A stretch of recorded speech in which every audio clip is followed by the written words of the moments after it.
Hello everyone, welcome in Kiran learners academy. हम कर रहे हैं सीटी एग्जाम 2025 के लिए वो सारे के सारे क्वेश्चन जो आपके 12th बेस सिलेबस पे हैं, या फिर वो क्वेश्चन दोस्तों जो अक्सर पूछे गए हैं, बार बार रिपीट होते हैं। और इसमें हमारा हम कर रहे हैं इस वीडियो में, जैसे कि अभी हमने स्टार्ट किया हुआ है ह्यूमैनिटीज के 8 चैप्टर ऑलरेडी कवर कर चुके हैं। अभी इस वीडियो में कवर करेंगे। अगर आपका डोमेन सब्जेक्ट है ह्यूमैनिटीज, इस वीडियो में चैप्टर नंबर 9 पे हम पहुंच चुके हैं। अगर वो नहीं देखे आपने, नए स्टूडेंट हो आप, इस वीडियो में वो पुराने वाले भी आप देख सकते हो वीडियो, क्योंकि ये सारे वही क्वेश्चन है। ये कहीं ना कहीं आपको घुमा फिरा के एग्जाम में भी देखने को मिलेंगे। फर्स्ट क्वेश्चन है, और इस चैप्टर का नाम है colonialism and rural society, evidence from official reports. ठीक है, जितने भी क्वेश्चन बनते हैं सारे इस वीडियो में कवर करेंगे। फर्स्ट क्वेश्चन है, when was the permanent settlement introduced in Bengal. ठीक है, तो दोस्तों जो हिंदी में बोलते हैं इसको स्थायी बंदोबस्त, जो बंगाल में लगाया गया था स्थायी बंदोबस्त, तो ये कब लगा था? ये लगा था 1793 में। किसने लगाया था? लॉर्ड कॉर्नवालिस ने। Option third is correct. Question number 2 है, who introduced permanent settlement in the Bengal. Already मैं बता चुका हूं कौन, लॉर्ड कॉर्नवालिस ने। Option first is correct. Question number 3, when was the fifth report introduced in the British parliament. ठीक है, तो फिफ्थ रिपोर्ट दोस्तों कब पेश हुई थी? ये हुई थी 1813 में, 1813। ठीक है, option third is correct. Question number 4 है, lease of Paharias of Rajmahal completely depend upon. ठीक है, lease of Paharias of Rajmahal completely depend upon forest. Option third is correct. Question number 5, who among the following emerged has a danger of Paharias. ठीक है, तो इसका right answer होगा option first, Santhal. Question number 6 है, Damin-i-Koh was formed for. Damin-i-Koh was formed for, इसका right answer होगा संथाल्स। क्या आएगा दोस्तों? Santhals. Option first is correct. Dash was the major source of the cotton for the British till 1862। ठीक है, dash was the major source, तो major source था America. Option first is correct. Question number 8, Damin-i-Koh was the area demarcated for the tribe. Demarcated for the tribe. Option second, Santhal. Question number 9, consider the following options, और आपको बताना है कौन से option है इनमें से ट्रू है, वो आपको बताना है। ठीक है, पहला, the fifth report submitted to the British parliament 1813। ये दोस्तों ट्रू है। क्या है? ट्रू है ये।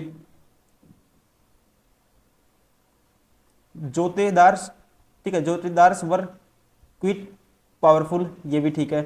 Santhals were a great danger to the Paharias, ये भी ठीक है। ठीक है, no zamindar was the auctioned in Bengal, ये गलत है। Option first is correct.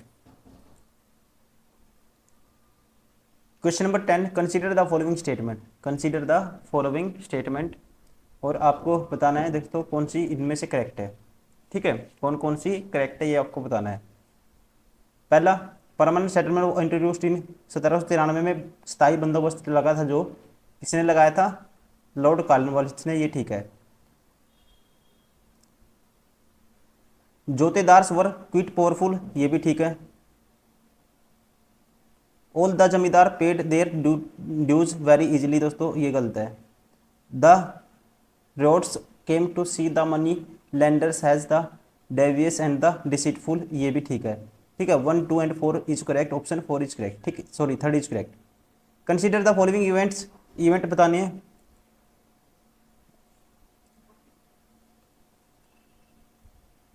Introduced of permanent settlement, introduction of permanent settlement, American civil war. ठीक है, इनका डेट के अकॉर्डिंग आपको पता करना पड़ेगा। ठीक है, ये कब हुआ था? 1793 में हुआ था। ठीक है, सर परमानेंट सेटलमेंट कब हुआ था? स्थायी बंदोबस्त लगा था 1793 में लॉर्ड कॉर्नवालिस ने। उसके बाद क्या आएगा? उसके बाद आएगा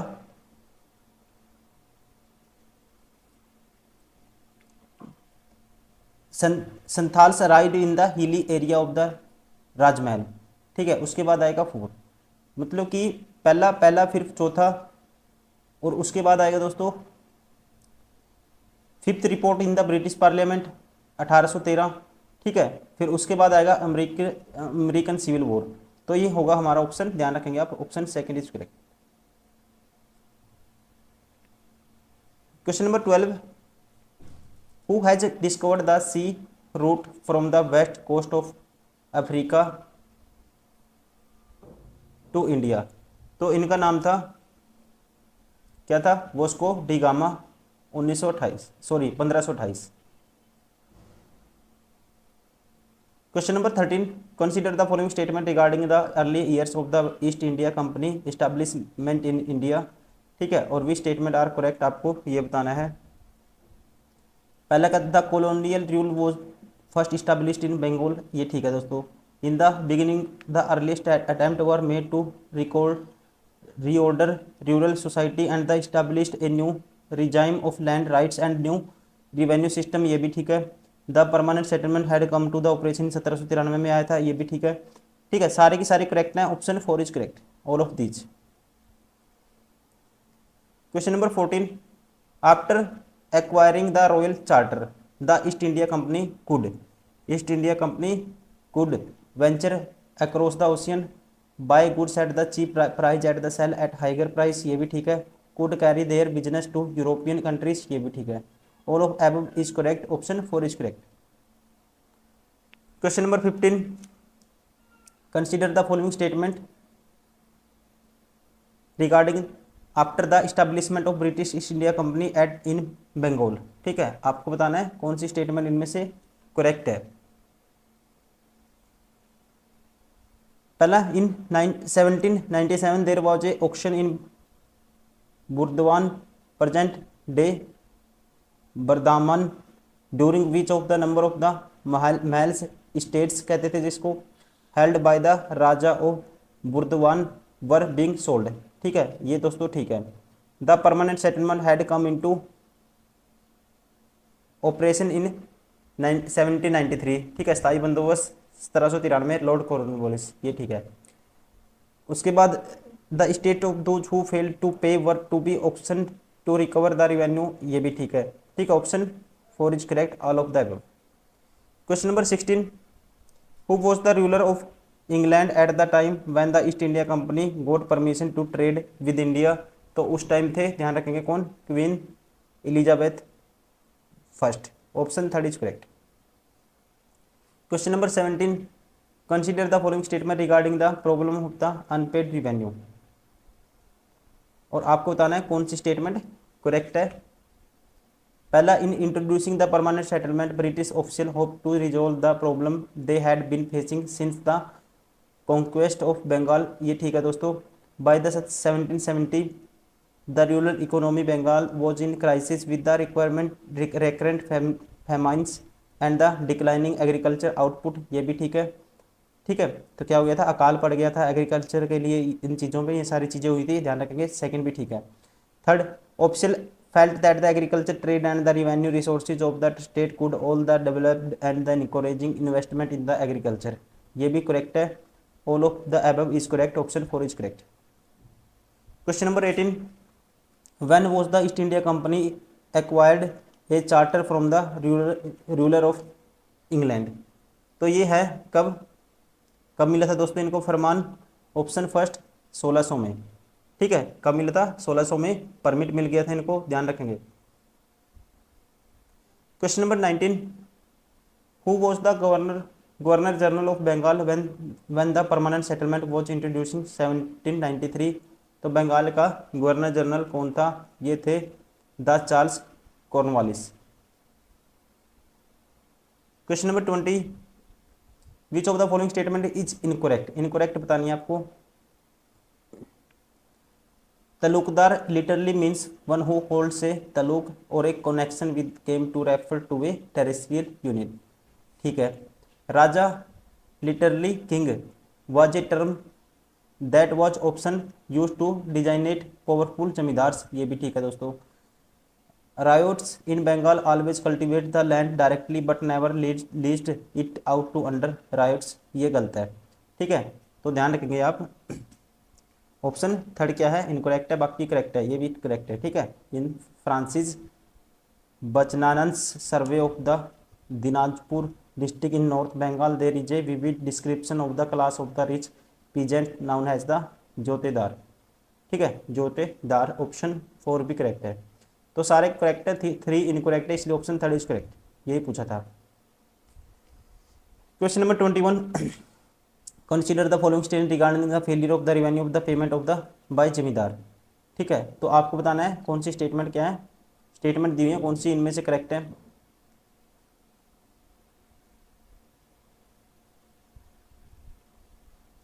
पहला, initially the company made very high initial demand because if the demand was fixed for all the time to come the companies would never be able to claim a share of increased income from land when prices rose and cultivation expanded, ये ठीक है।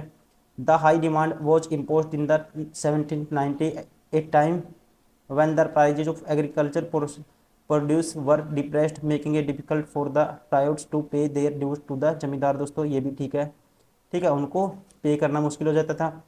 Question number, ये option number three है, the revenue was invariable regardless of the harvest and had to be paid punctually. In fact, according to the sunset law, if payment did not come in by sunset of the specified date, the zamindar was liable to be auctioned, ये भी ठीक है। all of the above is correct, option 4 is correct। question number 22, when zamindar were in bad times, they option resorted to various tactics to maintain control over their zamindari. These were in fact their survival tactics.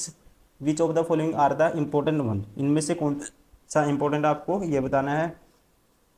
जमींदार created fictitious sales during the auction. Their own men would make highest bid and later refuse to pay up. After repeating this exercise of couple of occasions, the government would be tried and sell it back to zamindar at a lesser rate. ये दोस्तों ऐसे ही होता था, ध्यान रखेंगे, पहला ठीक है। A part of the state was option transfer to female member of the family and then part of the property could not be taken by the government more, ये भी ठीक है। Zamindar put the hurdle in the purchase and the occupation of the state by others by use of the sheer muscle power, ये भी ठीक है, option 4 is correct. Question number 23, Paharias lives in the hills of the Rajmahal. The British people began to interact with them and later Santhal began to settle down there. The response of the Paharias was as follow, ठीक है, तो was as follow। तो ध्यान रखेंगे, इसका पढ़ते हैं। पहला कहता है Paharias resisted the settlement of the Santals initially but had to accommodate them in the course of time, ठीक है। The Paharias shifted to deeper areas into the hills. They were confined to more barren and rocky areas of the hills in course of time, ठीक है, सारे के सारे correct होंगे, option 4 is correct. Question number 24, American civil war that began in 1860 had a huge impact on the riots of the Deccan region in India. Which of the following event explain how to impact took place, ठीक है, तो कैसे हुआ ये टुक से, कौन सा option, ठीक है, इसको एक्सप्लेन करेगा, ये आपको बताना है।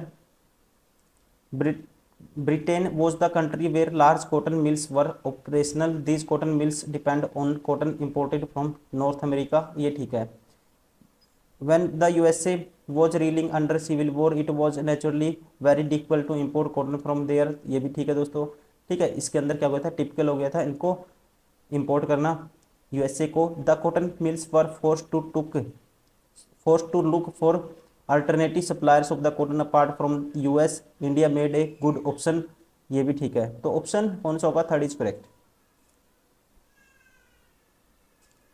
Question number 25, in chapter the following area have been mentioned about the subcontinent, identify those area, identify those area, आपको ये बताना है। Bengal, Bangladesh along with certain area of Bihar, Orissa, हिली area of Assam, Bombay president, ये दोस्तों ठीक है, ठीक है, इसको क्या करेंगे हम सब कॉन्टिनेंट का पार्ट था ये। Bombay presidency area, Madras presidency, all of the above. Option 4 is correct. Question number 25 है, arrange the following correct chronically order में आपको अरेंज करना है इसको, ठीक है। तो पहले आएगा, ध्यान रखेंगे क्या,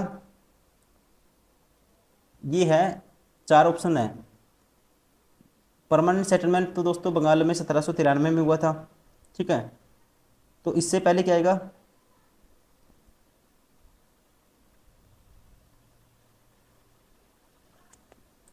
east India Company acquires diwani of Bengal. कब कब एक्वायर किया था, 1765 में, ठीक है। तो पहले ये आ गया, फिर 1765 में पहले ये आ गया पहले वाला, फिर उसके बाद दूसरा 1793 में, ठीक है। फिर तीसरा संथाल रिबिलियन कब हुआ था, 1855-56, फिर आएगा संथाल रिबिलियन, ये तीसरे नंबर पे आएगा, ठीक है।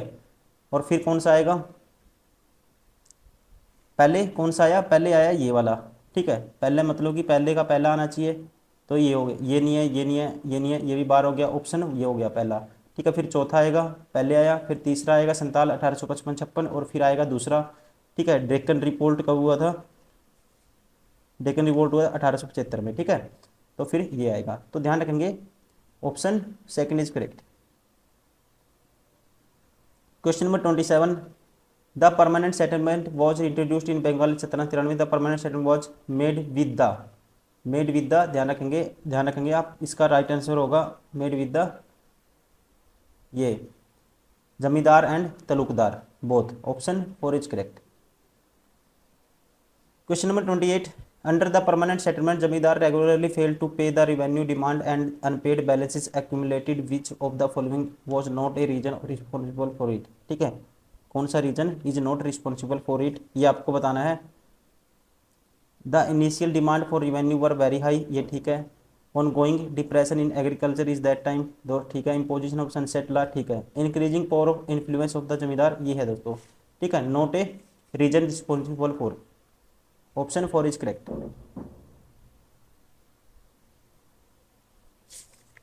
Question number 29, which of the following statement related to the Paharias tribe is not correct, ठीक है। इनके बारे में कौन सी करेक्ट नहीं है, ये आपको बताना है।